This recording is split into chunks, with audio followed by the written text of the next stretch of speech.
والفرقان الحميد شهر رمضان الذي أنزل فيه القرآن هدى للناس وبينات من الهدى والفرقان صدق الله العظيم وصدق رسوله النبي الكريم أما بعد فأعوذ بالله من الشيطان الرجيم بسم الله الرحمن الرحیم۔ شب جمعہ کا درود پاک پڑھ لیجئے۔ اللہم صلی وسلم وبارک علی سیدنا محمد النبی الامی الحبیب العالی القدر العظیم الجاہ وعلى آلہ وصحبہ وبارک وسلم۔ اس درود پاک کے بارے میں بے شمار فضائل علماء نے بیان کیے، جس کی ایک بڑی فضیلت روایتوں میں یہ ملتی ہے کہ جو شخص شب جمعہ کو یہ درود پاک پڑھنے کا معمول بنا لے تو انشاءاللہ مرنے سے قبل آقا و مولا پیارے نبی صلی اللہ علیہ وسلم کی زیارت سے مشرف ہوگا۔ بحمدہ تعالی آج کی تراویح میں 24واں پارہ مکمل سننے کی سعادت حاصل ہوئی، یعنی سورہ زمر کا بقیہ حصہ سورہ مومن اور سورہ حامیم السجدہ کی تلاوت کی گئی۔ زمر کا معنی ہے کئی گروہ در گروہ اور کئی جماعتیں، اور اس کی آیت نمبر 71 میں کفار کو گروہ در گروہ جہنم کی طرف ہانکنے، اور آیت نمبر 73 میں اپنے رب عز و جل سے ڈرنے والوں کو گروہ در گروہ جنت کی طرف لے چلنے کا ذکر ہے۔ اس مناسبت سے اسے سورہ زمر کہا جاتا ہے۔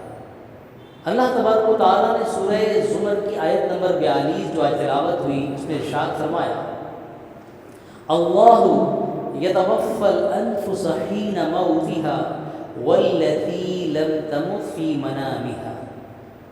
اب یہ بڑی قابل غور بات ہے۔ فرمایا کہ اللہ جانوں کو ان کی موت کے وقت وفات دیتا ہے، موت عطا فرماتا ہے۔ فَيُمْسِكُ الَّتِي قَضَى عَلَيْهَا الْمَوْتَ وَيُرْسِلُ الْأُخْرَى إِلَىٰ أَجَلٍ مُّسَمًّى، اور جو نہ مرے انہیں ان کی نیند کی حالت میں پھر جس پر موت کا حکم فرما دیتا ہے۔ یعنی لوگوں کو دو طرح سے موت آتی ہے، ایک جنہیں طویل عرصے کے لیے موت دے دی جاتی ہے، وہ بروز قیامت اٹھیں گے، اور ایک نیند کی حالت میں۔ پھر فرمایا اور جو نہ مرے انہیں نیند کی حالت میں یہ بھی موت ہے۔ پھر جس پر موت کا حکم فرما دیتا ہے اس کی روح کو روک لیتا ہے، یعنی جس کو طویل عرصے جسے ہم موت کہتے ہیں تو روک لیتا ہے، اور دوسرے کو ایک مقررہ مدت تک چھوڑ دیتا ہے۔ ان فی ذلک لآیات لقوم یتفکرون، بے شک اس میں ضرور سوچنے والوں کے لیے نشانیاں ہیں۔ یعنی موت دونوں صورتوں میں آتی ہے۔ آدمی جب سوتا ہے، اسی لیے رسول اللہ صلی اللہ علیہ وسلم کی دعا کیا ہے سوتے وقت؟ اللہم بسمک اموت و احیا، اے اللہ میں تیرے نام سے مرتا اور زندہ ہوگا۔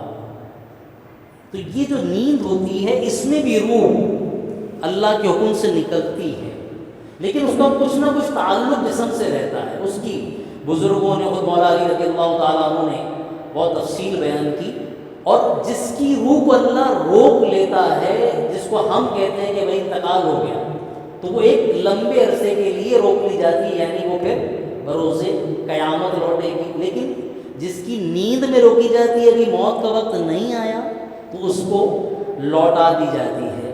مولا علی رضی اللہ تعالیٰ عنہ فرماتے ہیں سونے والے کی روح قبض کر کے آسمان کی طرف لے جائی جاتی ہے، تو جو کچھ وہ زمین کی طرف بھیجنے سے قبل، اب خواب کی حقیقت سمجھیے گا بزبان مولا علی رضی اللہ تعالیٰ، آپ فرماتے ہیں جو کچھ وہ زمین کی طرف بھیجنے سے قبل دیکھے وہ اس کا خواب ہوتا ہے۔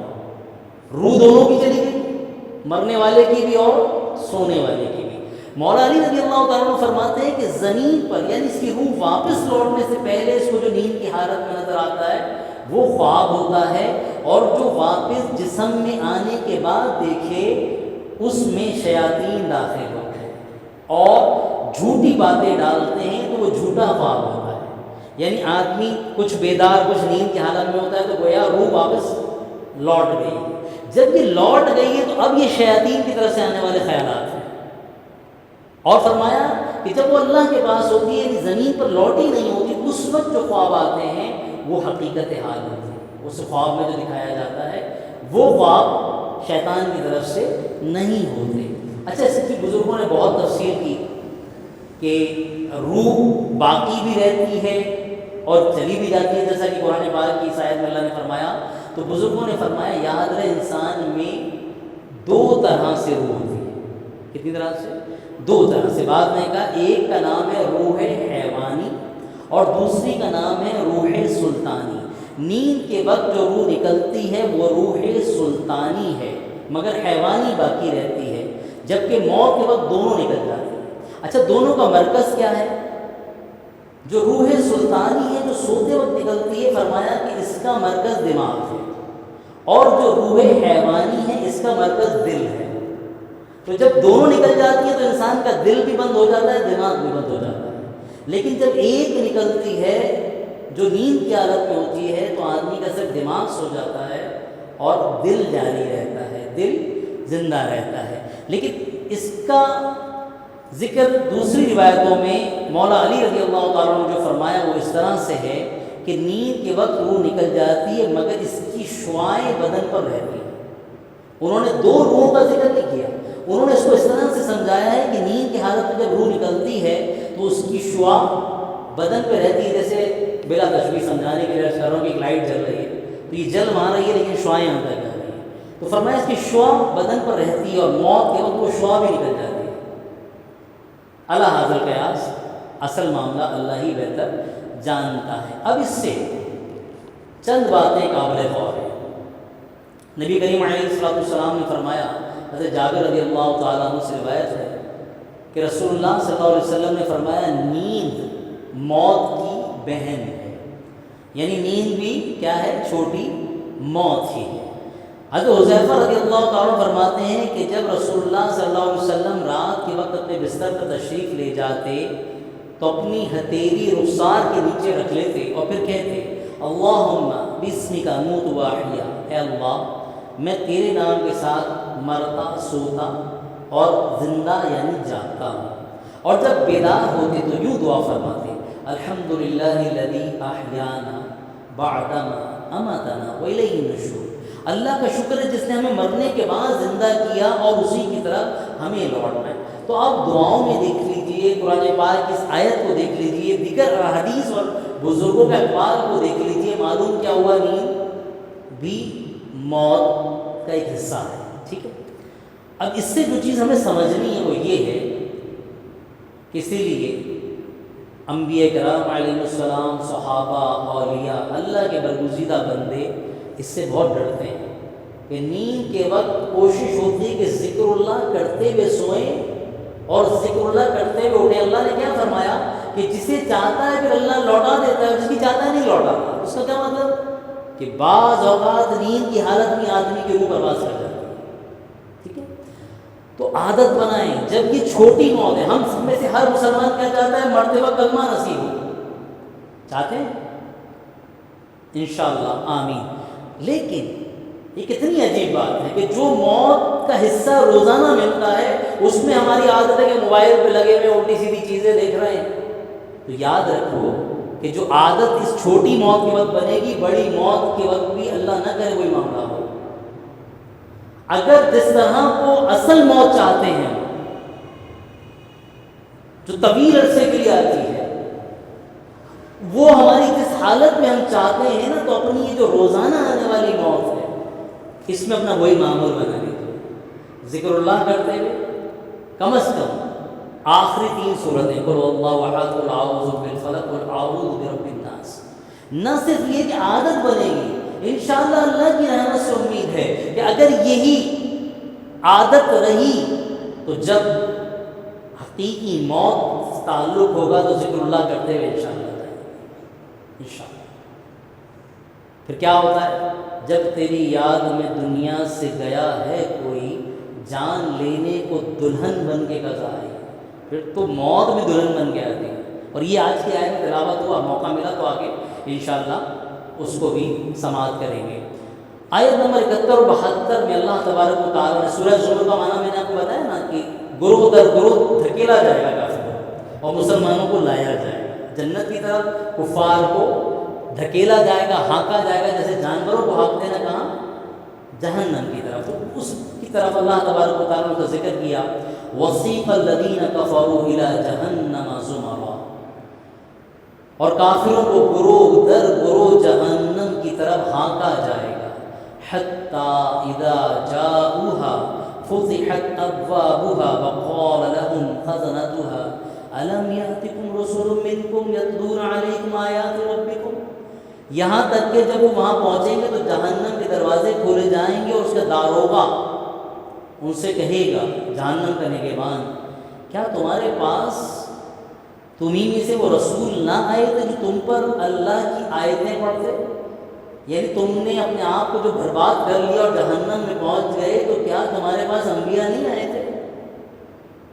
اللہ کے رسول دعوت لے کر نہیں آئے تھے اور تمہیں تمہارے اس دن سے ڈراتے نہیں تھے؟ اللہ اکبر۔ وَيُنذِرُونَكُمْ لِقَاءَ يَوْمِكُمْ هَٰذَا قَالُوا بَلَىٰ، تو کہیں گے کیوں نہیں، بالکل آئے تھے۔ یعنی اس وقت کے بھی کفار ہے تو قرآن کی تعلیم تو موجود ہے نا، لیکن نہ صرف اس طرف دھیان نہیں دیتے بلکہ مسلمانوں کو تکالیف پہنچانے میں کوئی کسر نہیں چھوڑتے۔ تو پھر اس دن کیا کہیں گے افسوس کے ساتھ، وَقَالُوا بَلَىٰ، کیوں نہیں، وَلَٰكِنْ حَقَّتْ كَلِمَةُ الْعَذَابِ عَلَى الْكَافِرِينَ، وہ کہیں گے کیوں نہیں، مگر عذاب کا قول کافروں پر ثابت ہو گیا۔ قِيلَ ادْخُلُوا أَبْوَابَ جَهَنَّمَ خَالِدِينَ فِيهَا، کہا جائے گا جہنم کے دروازوں میں داخل ہو جاؤ، اس میں ہمیشہ رہنا۔ فَبِئْسَ مَثْوَى الْمُتَكَبِّرِينَ، تو متکبروں کا کیا ہی برا ٹھکانہ ہے۔ اللہم اجرنا من النار، اللہم اجرنا من النار، اللہم اجرنا من النار۔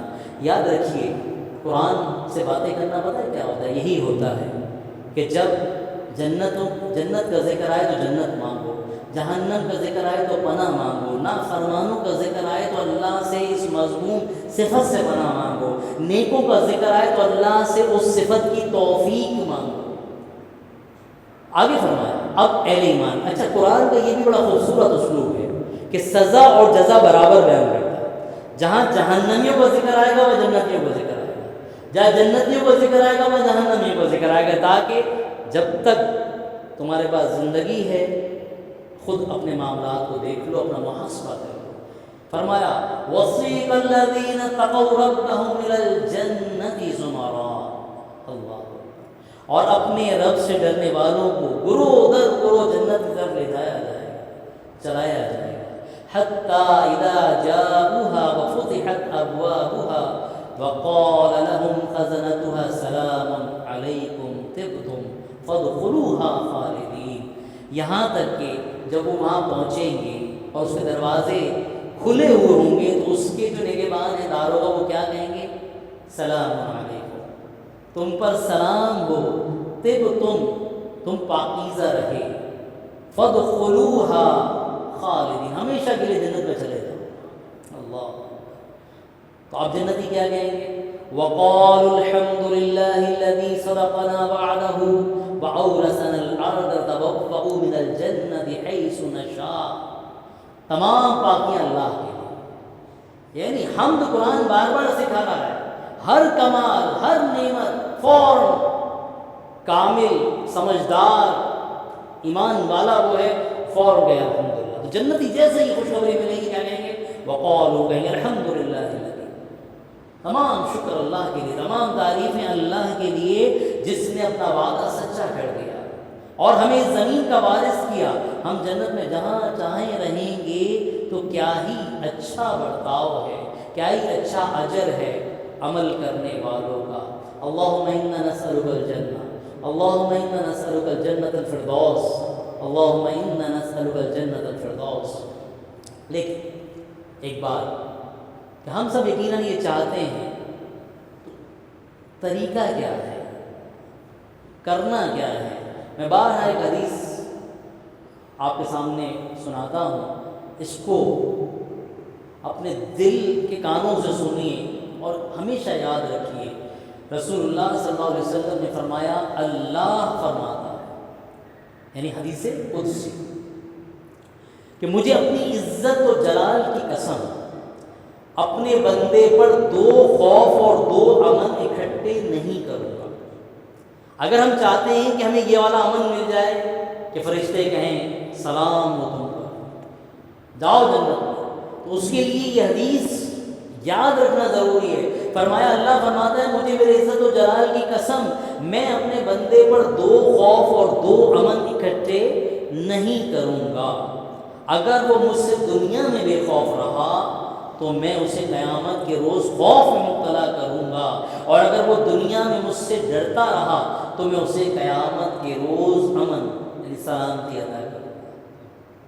تو اس کا نسخہ یہی ہے کہ بندہ خود اپنے آپ پر غور کرے کہ میں یہاں بے خوف زندگی گزار رہا ہوں یا اللہ کا خوف رکھتا ہوں. اور یہ کوئی راکٹ سائنس نہیں ہے. بندہ اپنا محاسبہ کر لے کہ کیا میں اپنی خواہش اور مرضی کو فوقیت دیتا ہوں یا اللہ اس کے رسول کی مرضی کو مقدم رکھتا ہوں. اذان ہو رہی ہے، میرا دل نہیں چاہ رہا، میں کس کی مرضی کو فوقیت دیتا ہوں؟ اپنی یا اللہ کی.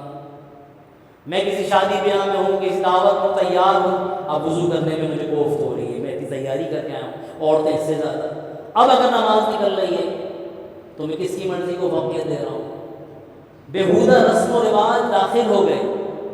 ہمیں پتہ ہے یہ شریعت کے خلاف ہے، خرافات ہیں، میں نہیں رک پا رہا تو میں کس کی مرضی کو فوقیت دے رہا ہوں؟ اپنی مرضی کو. رمضان آ گئے، جی چھٹی والے دن روزہ رکھوں گا، تو میں نے کس کی مرضی کو فوقیت دی؟ اپنی مرضی کو. یعنی میرا نشہ، میری سگریٹ، میرا پان، ماوا، گٹکا، یہ اللہ اس کے رسول کے حکم سے جیت گیا. یعنی ایمان کی کمزوری کا میں عالم دیکھوں کہ نشہ جیت گیا، اللہ اس کے رسول کا حکم ایک طرف ہو گیا. مجھے چھٹی والے دن روزہ رکھتے ہیں، رکھا نہیں کرتا. کیسی بدبختی ہے. ہم اسی دور میں جس میں فلسطین کے بچے کئی ماہ سے بھوکے گردنیں کٹا رہے ہیں اور اپنے رب کو تو روزی سے چلے آ رہے ہیں بیچارے، اور اپنے رب کے آگے سجدہ کر رہے ہیں، رب کی حمد کر رہے ہیں. اسی دور میں یہاں کا نوجوان جس کا پان، گٹکا، سگریٹ سے روزہ نہیں رکھنے دیتا، جس کی مرضی سے نماز کے لیے نہیں آنے دیتی، جس کی سستی سے مسجد نہیں آنے دیتے. تو فرمایا، میری عزت و جلال کی قسم، نہ میں 2 خوف جمع کروں گا نہ 2 امن. جو یہاں بے خوف رہا تو وہاں خوف زدہ ہوگا، اور جو یہاں خوف زدہ رہا تو وہاں پھر اس کا مزہ کیا ہوگا؟ فرشتے کہیں گے سلام علیکم، تم پر سلام، تم پاکیزہ رہے، فادخلوها خالدین، جاؤ ہمیشہ کی جنتوں میں داخل ہو جاؤ. لیکن ابتدا میں کیا فرمایا؟ وَصِيقَ الَّذِينَ اتَّقَوْا رَبَّهُمْ، اپنے رب سے ڈرنے والوں کو، اتقوا، ڈرنے والے.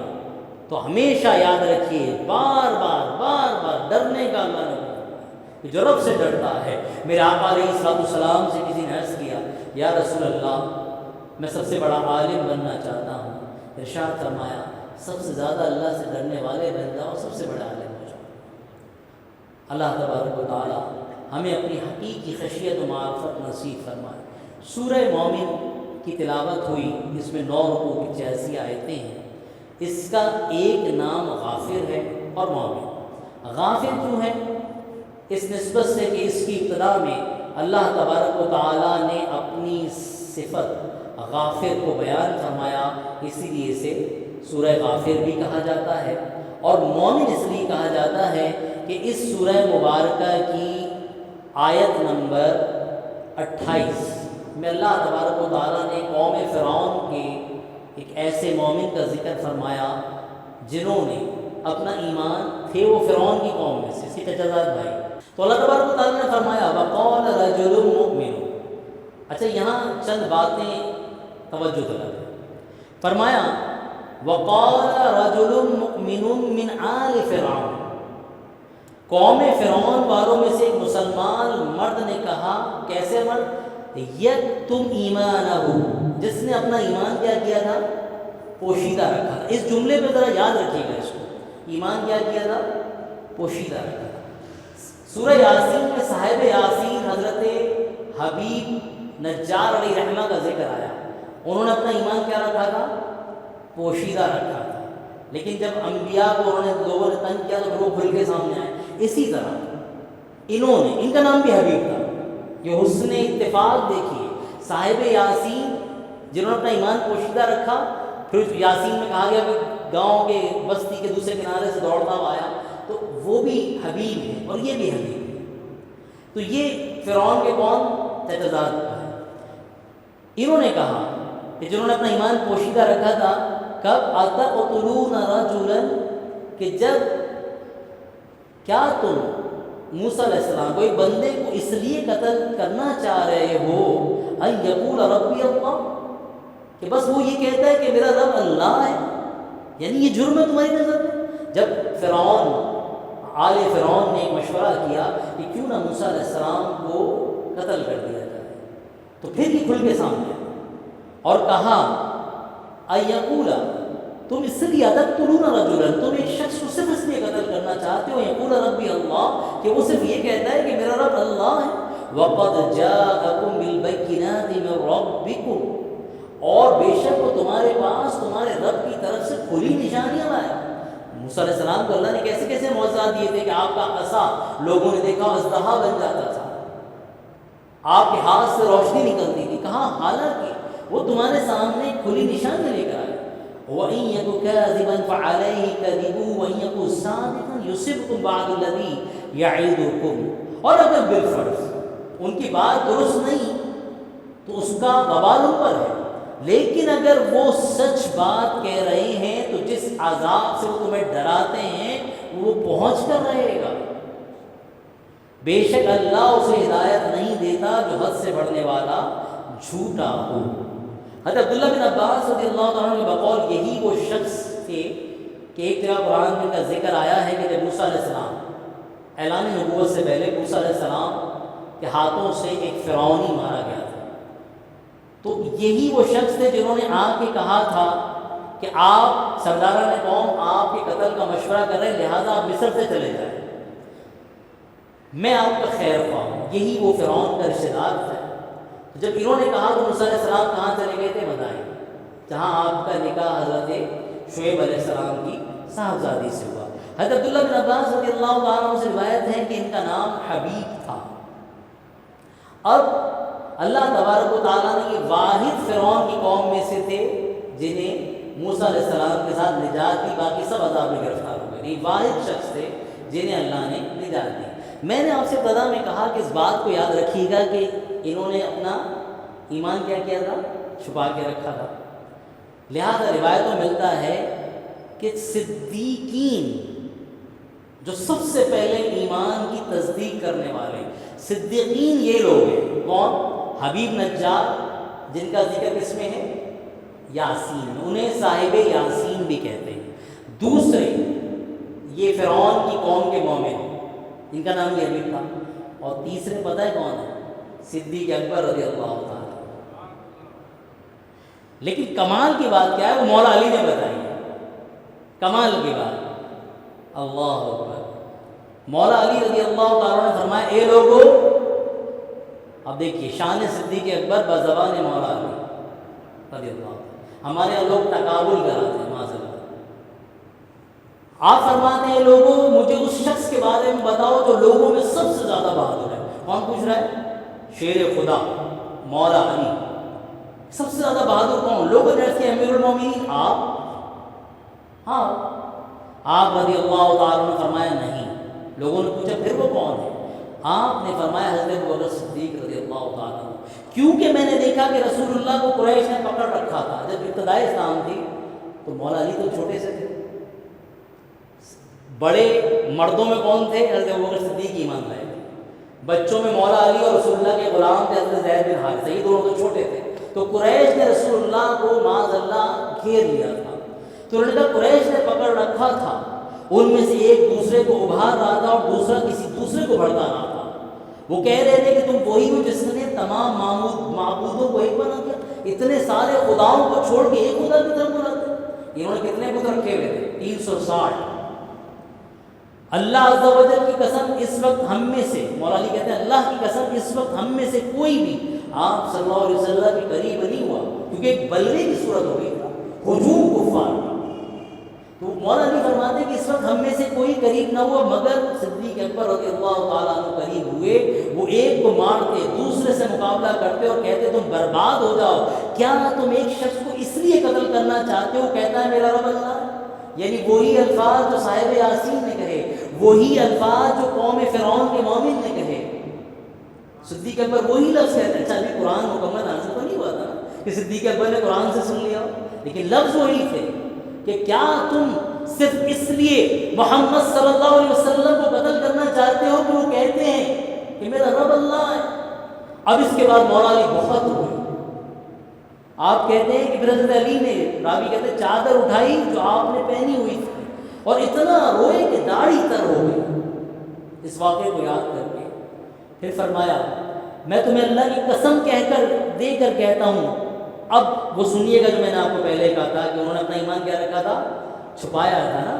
مولا علی کہتے ہیں میں تمہیں اللہ کی قسم دے کر کہتا ہوں، کیا آل فرعون کا مومن بہتر ہے یا ابو بکر صدیق قوم فرعون کے مومن سے بہتر ہیں؟ یقیناً یہی بہتر ہے، کیونکہ آل فرعون کا مومن اپنے ایمان کو چھپاتا تھا اور صدیق اکبر اپنے ایمان کو اعلان بیان کیا۔ اس لیے صدیق اکبر رضی اللہ تعالیٰ عنہ انبیاء کے بعد سب سے افضل ہے۔ اور یہ شان مولا علی بیان کر رہے ہیں، ہمارے تقابل کر کے اپنے ہم ایمانوں کا سودا کر رہے ہوتے ہیں، بے ادبیاں کر رہے ہوتے ہیں۔ اللہ صدیقین کا مقام اسی لیے انبیاء کے بعد مخلوق میں افضل ہے کہ وہ سب سے پہلے تصدیق کرنے والے ہوتے ہیں۔ اللہ تبارک و تعالیٰ کی ان پہ کروڑا کروڑ رحمتیں ہوں۔ اسی طرح میں نے عرض کیا کہ اس سورہ مبارکہ کا ایک نام کیا ہے؟ غافر، کہ اللہ تبارک و تعالیٰ نے اس میں اپنی ایک صفت گناہ بخشنے والا بیان فرمائی۔ چنانچہ ابتدا میں کیا فرمایا؟ حامیم تنزیل الکتاب من اللہ العزیز العلیم، کتاب کا نازل فرمانا اللہ کی طرف سے جو عزت والا علم والا ہے۔ غافر الذنب وقابل التوب شدید العقاب، گناہ بخشنے والا، توبہ قبول کرنے والا، ہاں سخت عذاب دینے والا۔ ذی الطول، بڑے نام والا، لا الہ الا اللہ، اس کے سوا کوئی معبود نہیں، الیہ المصیر، اور اسی کی طرف لوٹنا ہے۔ اللہ اکبر۔ تو یہاں اس کی ایک فضیلت سماعت کر لیجیے۔ آخر میں حضرت ابو ہریرہ رضی اللہ تعالیٰ سے مروی ہے کہ رسول اللہ صلی اللہ علیہ وسلم نے فرمایا جو شخص حامیم سے لے کر الیہ المصیر، کتنی آیتیں بنی؟